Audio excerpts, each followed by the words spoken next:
यदि एक वृत्त का परिधि 132 सेमी है तो इसकी त्रिज्या है। तो जब वृत्त का परिधि दिया रहे और त्रिज्या पूछे तो आप जो है सो परिधि को, जो परिधि रहेगा उसको 7/44 से गुना कर दीजिए। तो 7/44 से अगर हम गुना करते हैं तो हमें 21 प्राप्त होगा। तो वृत्त की त्रिज्या हमें 21 प्राप्त होगा, जो डी ऑप्शन में है।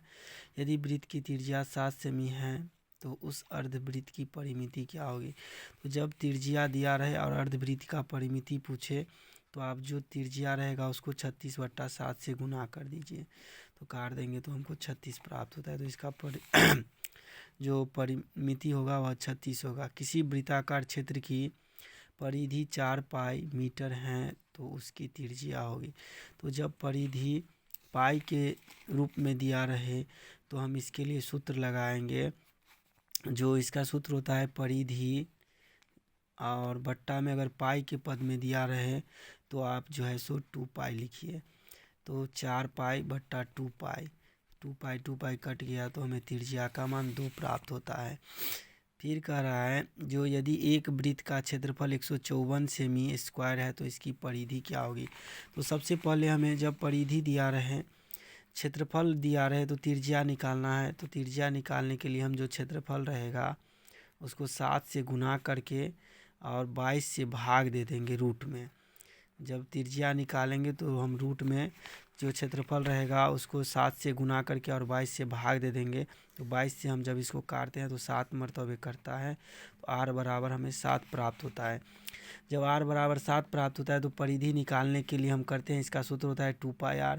तो 2 गुने 22/7 गुने r का मान तो 7 कट गया तो 44। तो 44 हमें जो आता है जो सी ऑप्शन में है। फिर करा एक पहिए का व्यास 40 सेमी है तो 176 मीटर की दूरी तय करने में इसे कितने चक्कर लगाने पड़ेंगे। तो सबसे पहले चक्कर जब पूछा जाए तो एक चक्कर बराबर एक फार्मूला होता है जो दिया रहे। तो मान लीजिए जो चक्कर है उस 176, तो उसको पहले मीटर में है तो सेंटी में बदल लीजिए आप, और गुने आप जो है सो 7 बट्टा जैसे दिया है, जो आपको व्यास का मान 40 दिया है तो उसको आप 11 से गुना उसको जो है सो आप 22 से गुना कर लीजिए। तो 4 से अगर हम 22 को गुना करते हैं तो 88, मतलब 40 को अगर हम 40 दिया है तो 40 को हम 22 से गुना करते हैं तो हमें 880 प्राप्त होता है। मतलब जो भी व्यास दिया रहे उसको आप जो है मतलब 7/22 से गुना कर दीजिए। मतलब जैसे 7/22 है तो 22 को व्यास से गुना कर दीजिए। तो 22 से हम गुना करते हैं अगर व्यास को तो हमें 880 प्राप्त होता है। जब इसको हम काटते हैं तो कटने के बाद हमें जो है सो यहाँ पे 20 प्राप्त होता है। जब 20 सत्ते 140, तो यहाँ पे हमें चक्कर बराबर जो है सो 140 प्राप्त होता है। फिर करें एक घड़ी के मिनट वाली सुई द्वारा 60 मिनट में बनाया गया कोण होता है। तो देखिए 60 मिनट में जब मिनट अगर दिया रहे, किसी घड़ी के मिनट के बारे में अगर पूछा जाए, जैसे 5 मिनट में, 6 मिनट में, 7 मिनट में, 8 मिनट में, तो अगर मिनट पूछा जाए तो आप 6 से उस मिनट को गुना कर दीजिए। जो भी मिनट पूछा जाए, जैसे 5 मिनट में पूछा जाए तो 5 को 6 से गुना कर लीजिए। अगर 7 मिनट में पूछा जाए तो 7 को 6 से गुना कर लीजिए। तो उसी प्रकार से 60 मिनट में कराए तो 60 को हम 6 से गुना कर लेंगे तो हमें 360 प्राप्त होता है। तो अर्थात 60 मिनट में वह 360 डिग्री का कोण बनाएगा। लेकिन जब इसी जगह आपको पूछेगा जो 5 मिनट में कितने डिग्री का कोण बनाएगा, तो 5 को आप 6 से गुना कर लीजिएगा तो 6 पंचे 30, तो 30 डिग्री का कोण बनाएगा। तो यहाँ पर डी ऑप्शन इसका सही है। फिर कह रहा है जो 21 सेमी त्रिज्या वाले वृत्त के उस चाप की लंबाई क्या होगी जो वृत्त के केंद्र पर 60 डिग्री का कोण आंतरित करता है। तो देखिए चाप का लंबाई जो होता है, चाप का लंबाई बराबर होता है जो थीटा दिया है, मतलब थीटा बट्टा 180 गुने पाई आर। तो यहाँ पर थीटा का मान जो है सो दिया हुआ है 60, तो 60 लिख लीजिए आप, बट्टा में 180 गुने में पाई आर, तो मतलब 22/7 गुने आर का मान जो है 21, तो 21 लिखिए। जब इसको हम काटते हैं तो 6 18, 3 से जब इसको हम काटते हैं तो 7 मरतबे और 7 को काट देते हैं तो हमें चाप की लंबाई 22 प्राप्त होता है। फिर कह रहा है जो दो वृत्त की परिधियों का अनुपात 3:4 है तो उसकी क्षेत्रफल का अनुपात है।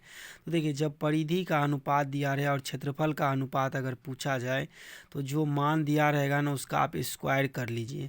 तो जैसे 3 है तो 3 का स्क्वायर 9 और 4 है तो 4 का स्क्वायर 16, तो 3×3 = 9 और 4×4 = 16, तो 9:16 जो डी ऑप्शन में है।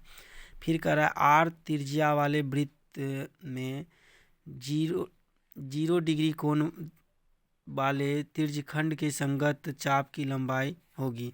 तो देखिए यहाँ पे तो तिर्यखंड का जो चाप की लंबाई पूछ रहा है आपसे, जो चाप की लंबाई क्या होगी, तो चाप की लंबाई क्या होगी, तो चाप की लंबाई बराबर तो पता है, जो चाप की लंबाई जो होते हैं वो θ/360 मतलब 180 × πr।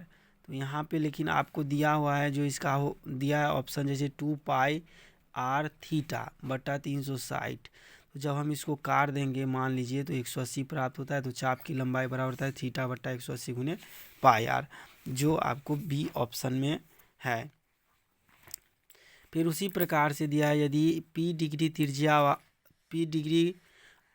त्रिज्या r वाले वृत्त के तिर्यखंड का कोण हो तो तिर्यखंड का क्षेत्रफल क्या होता है। देखिए तिर्यखंड का क्षेत्रफल जो होता है वह θ/360 × πr², लेकिन आपके ऑप्शन में दिया है p डिग्री में, तो p डिग्री बट्टा, क्योंकि ऑप्शन में है 720 × 2πr²। तो हम फिर इसको जो अगर काट देते हैं तो हमें p डिग्री बट्टा 360 प्राप्त होता है, πr² जो होता है तिर्यखंड का।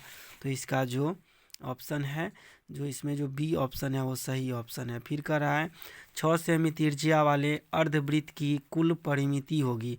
तो देखिए अर्धवृत्त की जो परिमिति होती है वो अर्धवृत्त का परिमिति होता है पाई प्लस 2 × r।